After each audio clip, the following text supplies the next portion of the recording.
حضرت زین العابدین رحمہ اللہ تعالیٰ فرماتے کہ میرے والد حضرت باقر رحمہ اللہ تعالیٰ نے مجھے نصیحت کی اور فرمایا کہ بیٹا چند شخصوں کے ساتھ کبھی بھی دوستی مت کرنا، چند افراد کے ساتھ معاشرے میں چند افراد اور چند شخصیت ایسی ہیں جن کے ساتھ کبھی بھی دوستی مت کرنا۔ دوستی تو دور کی بات، اگر راستے چلتے ہوئے تم سے وہ ملیں تو راستہ بھی ان کے ساتھ چلتے ہوئے مت جانا، آدھے راستے میں ان کو چھوڑ دینا۔ اور حدیث میں بھی ہے، کیونکہ حدیث میں بھی ہے کہ دوست بناتے وقت یہ دیکھ لو کہ کس کو دوست بنا رہے ہیں۔ میں نے کہا تھا کہ میں انشاءاللہ وہ تیاری کروں گا کہ یہ دوستی کیا چیز ہے، خلیل دوستی کیا چیز ہے، چلے انشاءاللہ اس پر تیاری کریں گے۔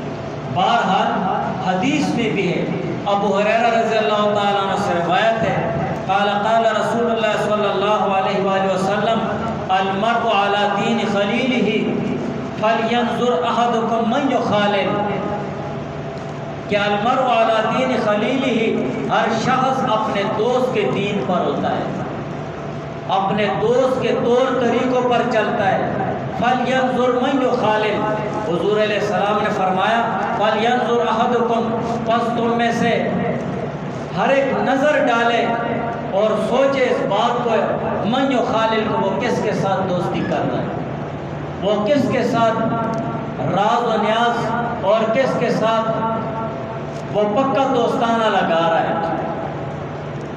اس لیے کہ جس کے ساتھ ایک انسان رازدارانہ طور پر محبت اور دوستی کرے گا، لازمی بات ہے کہ اس کے دین اور طریقے اور ساری چیزیں اس میں آتی رہیں گی۔ یہ فطرت اور جبلت ہے۔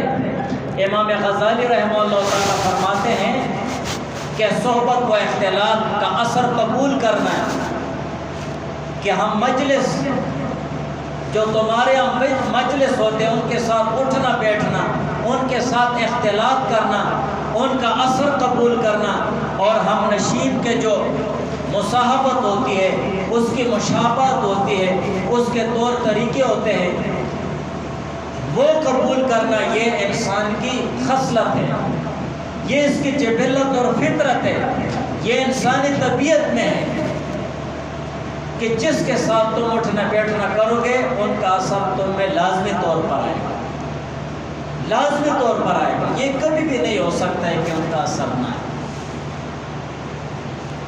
ایک آدمی عطر فروش کے پاس بیٹھے گا تو اس سے عطر کی خوشبو جائے گی، اور ایک آدمی اگر لوہار کے پاس بیٹھے گا تو لازمی بات ہے دھوئیں کی وہ بدبو اس سے جائے گی، یہ لازمی بات ہے۔ تو حدیث میں بھی حضور علیہ السلام نے فرما دیا فَلْيَنْظُرْ أَحَدُكُمْ مَنْ يُخَالِلْ، کہ تم میں سے ہر ایک شخص وہ یہ دیکھے اور سوچے کہ کس کے ساتھ وہ دوستی کر رہا ہے۔ تو زین العابدین رحمہ اللہ تعالیٰ نے فرمایا کہ میرے والد ماجد باقر رحمہ اللہ تعالیٰ نے مجھے نصیحت کی، پہلی نصیحت یہ کی کہ بے وقوف کے ساتھ دوستی مت کرنا، بے وقوف کے ساتھ دوستی مت کرنا، کیونکہ بے وقوف اپنے ذام اور خیال میں تمہیں فائدہ پہنچائے گا لیکن وہ تمہیں نقصان دے گا، اس سے نقصان ہی تیرا ہو جائے گا۔ وہ ایک آدمی نے ریچھ پالا ہوا تھا، ریچھ پالا ہوا تھا اور گرمی کا موسم تھا، اس نے سوچا کہ میں نے تو ریچھ پالا ہوا ہے، سخت گرمی میں دوپہر کے وقت میں سوتا ہوں اور اسے پنکھا مارنا سکھا دو۔ لوگوں نے سکھا خدا کے بندے یہ جانور ہے، یہ تو بے عقل ہے، اس نے چھوڑو پر ہے، بڑے بڑے لوگ جانوروں سے بڑے بڑے کام لیتے ہیں، ہم ریچھ سے یہ کام لیں گے۔ وہ ریچھ کو اس نے پنکھا چلانا سکھایا، مارنا دستی پنکھا، وہ سو جاتا، ریچھ اس کو پنکھا کا سکون سے سو جاتا، وہ تو جانور تھا۔ ایک دن مالک کے منہ پر مکھی آ کر بیٹھ گئی۔ یہ مکھی ہے نا، دو جگہوں سے بڑی مشکل سے اٹھتی ہے، ایک حلوائی کی دکان سے اور ایک جب منہ پر آ جائے۔ آپ یوں کرتے رہیں گے، نہیں ہٹتی جب تک آپ اسے ماریں گے نہیں۔ تو وہ اس کے منہ سے نہیں ہٹ رہی تھی مکھی. ریچھ بڑا تنگ ہو گیا, پریشان ہو گیا. اس نے کہا ابھی میں تیرا علاج کرتا ہوں. گیا, اس نے پتھر اٹھایا, جیسے اس کے منہ پر مارا تو بس مالک کا تو دماغ ہی نکل. تو کس وجہ سے؟ وہ تو بے عقل جانور تھا, بے وقوف تھا. اور دوسری نصیحت یہ کی کہ جھوٹے سے کبھی بھی دوستی مت کرنا. جھوٹا شخص یہ معاشرے میں بڑا بدنام شخص ہوتا ہے. جھوٹا جو ہوتا ہے, جھوٹی باتیں کرنا اور جھوٹ پھیلانا, ایک سے یہ کہا, دوسرے سے یہ کہا, ادھر وہ کہا, ادھر وہ کہا. بس جھوٹا آدمی کہے خدا ہے کہ مان جاؤ, باقی کچھ بھی مت مان. جھوٹی قسمیں بھی اٹھاتا ہے, خدا کی قسم. اسے کہو خدا کی قسم مت کرو, اللہ کا نام بھی لے لیتا ہے. اور تیسرے نمبر پر فاسق آدمی سے دوستی مت کرنا. فاسق اس درجے کا گناہگار شخص جو اللہ تعالیٰ کے اسلام اور اللہ تعالیٰ کے احکامات کو توڑتے ہوئے آگے نکل جاتا ہے. حضور علیہ السلام کے سنت طریقوں کو توڑنے میں بے حد اندازے سے جری ہوتا ہے. کیونکہ فاسق آدمی تمہیں ایک لقمے سے کم قیمت پر تمہیں فروخت کر ڈالے گا. ایک لقمہ تو سمجھ میں آتا ہے نا کہ ایک لقمہ کوئی دے دے گا, اسے لے لو, لیکن ایک لقمے سے کم میں بھی تمہیں بیچ ڈالے گا فاسق آدمی. اس کا اتنا بھروسہ نہیں کیا جا سکتا. تو یہ وہ نصیحتیں ہیں جو بڑے اور بزرگوں نے اور ہمارے اسلاف نے اپنے چھوٹوں کو کی ہیں. لیکن ہم اپنے چھوٹوں کو اور اپنے ماتحتوں کو کتنی نصیحت کرتے ہیں.